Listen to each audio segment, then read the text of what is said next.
Bora, vamos lá. Aqui, rapaziada. Então, nós vimos os dois primeiros casos, que são justamente o berílio e o boro, que são contrações do octeto. E vamos para o fósforo e para o enxofre agora, que são expansões do octeto, tá? O que acontece aqui é que se a gente fizer a distribuição eletrônica para o fósforo, número atômico 15, 1s2, 2s2, 2p6, 3s2, 3p3. Essa é a distribuição do fósforo, tá? 5 elétrons na camada de valência, né? Ele pode fazer o quê? 3 ligações, que seria isso aqui, ó. Tá? Seria isso aqui. Então, vai fazer 1, 2, 3, fica estável com 8 e acabou, tá? Porém, ele pode sofrer uma variação, tá?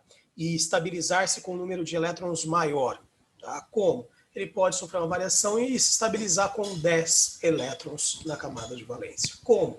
Utilizando os 5 elétrons que ele tem para fazer as ligações. Tá? Só que para isso, como nós comentamos na outra aula, é necessário que esse par eletrônico ele deixe de existir, né?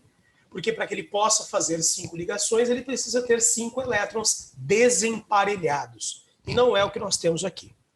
Então, apesar de isso, tá, não estar no subnível dos elétrons desemparelhados, mas é a mesma camada, é a camada de valência, ó, terceira camada. Esse cara vai receber energia, vai ser excitado e sobe para esse outro orbital. Quando ele sobe para esse outro orbital, a gente passa para o estado ativado, para o estado excitado, e nós passamos a ter 5 elétrons desemparelhados. Tá? O único problema é que ele não pode, ele não consegue fazer as ligações dessa maneira. Afinal de contas, quando o fósforo faz 5 ligações, nós vamos ver que o fósforo vai fazer 5 ligações simples. Tá? Então são todas ligações iguais e são todas ligações sigma, ou seja, isso vai acontecer com esses orbitais hibridizados. Então, nós vamos colocar todo no mesmo nível energético, S, P e D. Tá? Então, ó, 1, 2, 3, 4, 5 elétrons desemparelhados. Aqui estão os 5 orbitais. 1 do S, 3 do P e 1 do D. Por isso que a gente fala que essa hibridação é uma hibridação sp3d. Porque ele utiliza um orbital do S, utiliza 3 orbitais do P, utiliza um orbital do D. Esse orbital do D é óbvio, ele veio, tá, desse elétron excitado que parou aqui. Ok? Sendo assim, os 5 orbitais estão na mesma faixa de energia, tem o mesmo valor energético, ou seja, são orbitais degenerados. O que significa dizer? Significa dizer que, como eles apresentam a mesma energia, eles vão fazer o mesmo tipo de ligação, que nesse caso são 5 ligações sigma. Tá? 5 ligações sigma. Então, o fósforo, nesse momento, passa a se estabilizar com 10 elétrons. Porque, ó, 6, 7, 8, 9, 10. Então, ele passa a ficar com 10 elétrons. A gente pode, tá, observar isso nesse composto aqui, ó, com o cloro, o PCl5, ó, onde o fósforo compartilha os 5 elétrons que ele tem na camada de valência e se estabiliza, tá, com esses 10. O único cuidado é que, diferentemente do boro e do berílio, isso não acontece em todos os casos do fósforo. Ah, o fósforo está fazendo ligação, então ele vai ter 10 elétrons. Não, não. O fósforo pode sim, e ele faz em algumas situações, ligações suficientes para se estabilizar com 8 elétrons, tá? Como é o caso do pH3. Veja bem o pH3. O pH3 está aqui o fósforo, faz 1, 2, 3 ligações, sobra o par eletrônico e acabou. Tá? Então ele sim está estável com 8. Só que em algumas situações, em alguns casos, ele pode chegar a 10 elétrons. Vai depender do número de ligantes que a gente tem em volta dele. Porque o fósforo não consegue se ligar a 3 elétrons no estado normal, ficando com 8 na camada, mas eu acabei de falar, ele consegue.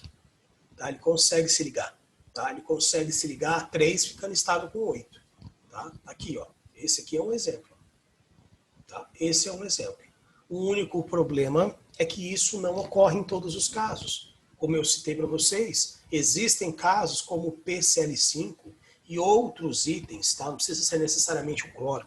Eu falo do PCl5 porque ele é o mais cobrado em prova. Você pode utilizar outro átomo aqui. Mas existem casos onde o fósforo pode chegar a se estabilizar com 5. Tá? Como eu comentei, não é o mesmo caso do boro, não é o mesmo caso do berílio.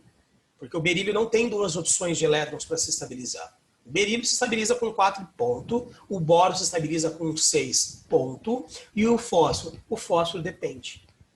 Se ele tiver 5 ligantes, ele vai se estabilizar com 10 elétrons, como é o caso aqui.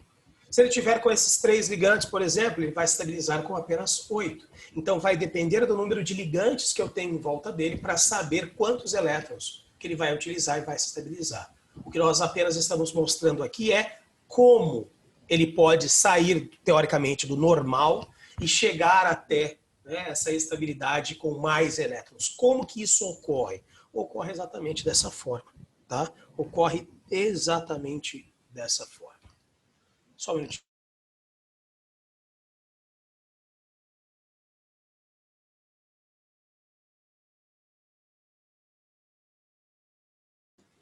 Então, esse é um caso especial. Tá? Tanto é que o fósforo vai apresentar duas geometrias. O fósforo pode ter essa geometria que a gente chama de piramidal, como ele também pode ter essa geometria chamada de bipiramidal. Isso por conta do número de ligações que ele faz por conta